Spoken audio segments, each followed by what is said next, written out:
Kia mathako ma karate gũkũ bũrũri-inĩ kiugĩte nĩ gĩkwanjĩrĩria ligi ya gĩbũrũri ya mbĩtĩka icio ĩrĩa ĩgũkorwo na ngathĩ igĩrĩ, ngathĩ ya thĩ ĩrĩ ya arutwo arĩa mekumba nĩ irabu cia karate cia thukuru cia secondary.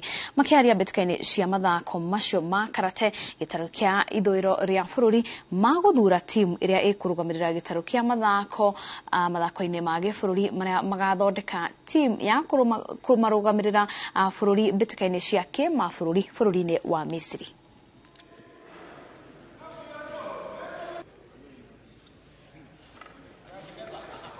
It's good to see that the counties are taking over from hosting the normal championships to leagues. The government want to see the leagues everywhere, and these leagues will be arranged in a point form.